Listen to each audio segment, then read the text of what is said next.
Hello everyone, welcome to my channel. আজি আপোনালোকৰ ওচৰলৈ লৈ আহিছো আনাৰসৰ জাম।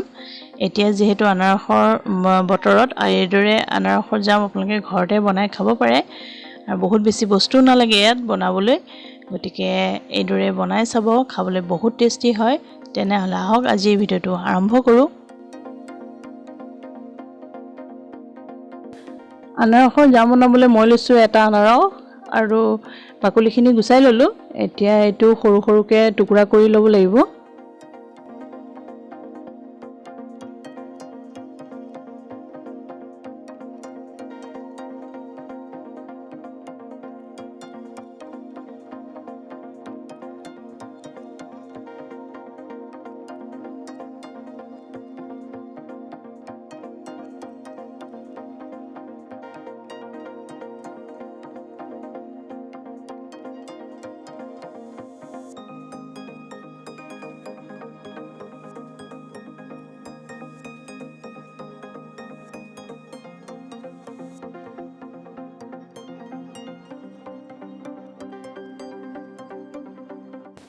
এইখিনি কাটি লোৱা হৈ গৈছে মোৰ চাওক আৰু এইখিনি এতিয়া মই মিক্সাৰ জাৰ এটাত দিম।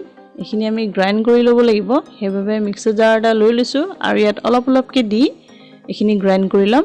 আৰু ইয়াত পানী ব্যৱহাৰ কৰিব নালাগে, যেহেতু আনাৰসত আমাৰ পানী থাকে।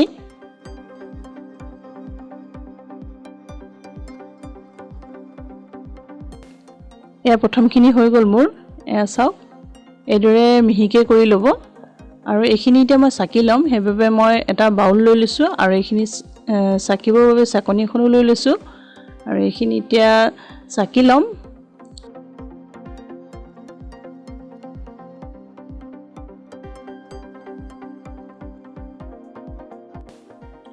আৰু এইখিনি চাওক এইখিনি আমি পেলাই দিম, এইখিনি নালাগে। আৰু এই বাটিত থকা খিনিৰে জাম বনাম। বাকিখিনি মই পেষ্ট বনাই লৈছিলো আৰু একে ধৰণে এইখিনিও চাকি লম।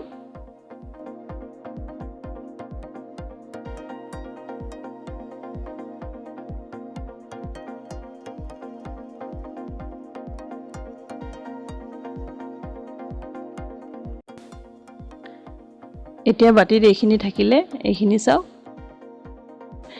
এইখিনি আমাক লাগিব এতিয়া জাম বনাবৰ কাৰণে আৰু জামখিনি তেতিয়া বেছি ভাল হয় খাবলৈ। এতিয়া এটা কেৰাহী লৈছো, কেৰাহীটো অলপ গৰম হৈ অহাৰ পিছত ইয়াতে এইখিনি দি দিছো আৰু এইখিনি মিডিয়াম ফ্লেমতে ৰাখিব আৰু অলপ লাহে ধীৰে এইদৰে হিলাই থাকিব।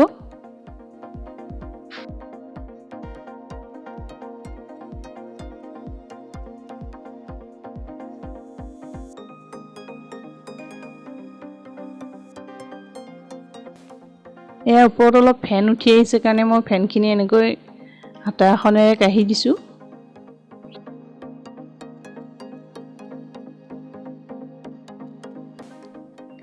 এইখিনি ভালদৰে উতলি অহাৰ পিছত ইয়াতে মই এতিয়া চেনি দিম। চেনি লৈছো মই 1 কাপ। মিঠা পৰিমাণটো আপোনালোকে কম বেছি কৰি ল'ব পাৰে, যেহেতু আনাৰসটো মিঠাই থাকে আৰু পকা আনাৰসটো মিঠা থাকেই বাবে মই চেনি বহুত বেছি নাই দিয়া। আপোনালোকে বিচাৰিলে ইয়াতকৈ অকমান কমাই দিব পাৰে, যিসকলে মিঠাটো কম খায়। কিন্তু ইয়াতকৈ বেছি চেনি দিলেও আপোনাৰ ভাল নালাগে বেছি খাবলৈ, বেছি টাইট হৈ যায় পিছলৈ। সেইভাবে চেনি পৰিমাণটো অলপ জোখতে দিব। মই 1 কাপ দিছো যে বহুত ধুনীয়া জোখৰ হৈছে আৰু খাবলৈও বহুত বেছি ভাল হৈছিলে, সেইভাবে আপোনালোকে 1 কাপে দিব পাৰিলে।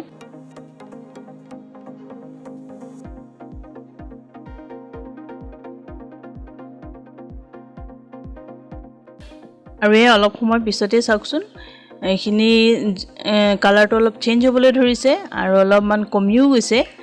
এইখিনি আৰু অলপমান তথাপিতো হ'বলৈ দিব লাগিব, পুৰা ভালকে অকমান ডাঠ হৈ লওক, তাৰ পিছতহে এইখিনি আমি নমাই দিম। আৰু এই অকমান সময় পিছতে দেখাইছো জামখিনি হৈছে নে চাবৰ বাবে মই প্লেট এখনত অলপমান দি চাইছো আৰু এইখিনি বৈ অহা নাই, মানে জামখিনি আমাৰ হৈ গৈছে। আৰু এইখিনি বেছি উতলা থাকিব নালাগে, নহলে তিতা হৈ যোৱাৰ চান্স থাকে। আৰু ইয়াতে দিছো মই 2 চামুচ নেমুৰ ৰস। নেমুৰ ৰসৰ সলনি আপোনালোকে ভিনেগাৰো ইউজ কৰিব পাৰে। নেমুৰ ৰস বা ভিনেগাৰ এনেদৰে দি থলে আপোনাৰ জামখিনি বহুত দিনলৈকে ভাল হৈ থাকে, সেইভাবে এনেকৈ দি ল'ব। এতিয়া এটা চিচা বটল লৈছো আৰু বটলটো ধুই ভালদৰে মুছি লৈছো বটলটো আপোনালোকে ভালদৰে মুছি ল'ব যাতে অকণো পানী লাগি নাথাকে যদি পানী লাগি থাকে তেনেহ'লে জামখিনি বেয়া হৈ যোৱাৰ চান্স থাকে সেইবাবে ভালদৰে মুছি ল'ব এয়া মই গোটেইখিনি ভৰাই ল'লোঁ আৰু এইখিনি এতিয়া অলপ দেৰি পিছত আপোনালোকক ঠাণ্ডা হোৱাৰ পিছত দেখাই আছোঁ আৰু ঠাণ্ডা হ'ব বাবে ৰুম টেম্পাৰেচাৰত ৰাখিলেই হ'ল ফ্ৰিজত নথলেও হ'ব জামখিনি ঠাণ্ডা হৈ গৈছে খাপৰখন মই এনেই ওপৰতে লগাই থৈছিলোঁ পুৰা মাৰি দিয়া নাই আৰু এয়া চাওকচোন জামখিনি কিমান ধুনীয়া হৈছে এইদৰে ৰুটি বা লুচিৰ লগত খাবলৈ খুবেই ভাল লাগে আপোনালোকে যিসকলে বনোৱা নাই বনাই চাব আজি এই ভিডিঅ'টো মোৰ কেনেকুৱা পালে জনাব কমেণ্ট কৰি ভাল পালে লাইক এটা কৰি দিব আৰু যদি মোৰ চেনেলত নতুনকৈ আহিছে তেনেহ'লে প্লিজ ছাবস্ক্ৰাইব কৰি ল'ব আৰু কাষতে থকা বেল আইকনটো প্ৰেছ কৰি অল কৰি ল'ব আৰু আপোনালোকৰ ফেমিলি আৰু ফ্ৰেণ্ডছৰ মাজত ভিডিঅ'টো শ্বেয়াৰ কৰি দিব ভিডিঅ'টো কমপ্লিট চোৱাৰ বাবে বহুত ধন্যবাদ থেংক ইউ